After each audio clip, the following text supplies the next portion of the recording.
മനുഷ്യന്റെ സ്വഭാവ രൂപീകരണത്തിൽ വായന പ്രധാന പങ്കുവഹിക്കുന്നുണ്ടെന്ന് Kollam Fatima Mata college assistant professor doctor Patricia John. പുതിയ തലമുറ പുസ്തകങ്ങളെ മറക്കുന്നത് അപകടകരമാണെന്നും പെട്രീഷ്യ ജോൺ പറഞ്ഞു.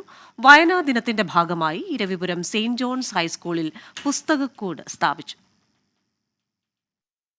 വായിച്ചു വളരാൻ പുതിയ തലമുറയ്ക്ക് കഴിയണമെന്ന് Fatima Mata college assistant professor doctor Patricia John പറഞ്ഞു. വായന മരിക്കില്ലെന്നും വായനയുടെ പ്രസക്തി വർദ്ധിക്കുകയാണെന്നും കൊല്ലം ഇരവിപുരം സെന്റ് ജോൺസ് ഹൈസ്കൂളിലെ വായനാ ദിനം ഉദ്ഘാടനം ചെയ്തുകൊണ്ട് ഡോക്ടർ പെട്രീഷ്യ പറഞ്ഞു.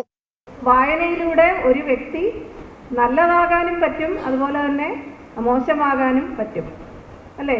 അതുകൊണ്ട് നല്ല പുസ്തകങ്ങൾ തിരഞ്ഞെടുക്കുക, നമ്മുടെ വീടുകളിൽ ചെറിയ ലൈബ്രറികൾ രൂപീകരിക്കുക, ലൈബ്രറികൾ ഉണ്ടാക്കുക എന്നതൊക്കെ വളരെ പ്രധാനപ്പെട്ടതാണ്. നല്ല പുസ്തകങ്ങൾ വായിച്ച് നന്നായി വളരുക.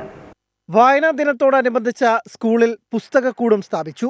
ചടങ്ങിൽ 24 ചീഫ് റിപ്പോർട്ടർ ആർ അരുൺരാജ് മുഖ്യാതിഥിയായി. സ്കൂൾ പ്രിൻസിപ്പൽ അനിൽ, അധ്യാപകരായ Kiran Christopher, Aji C Angel തുടങ്ങിയവർ പങ്കെടുത്തു. 24 കൊല്ലം.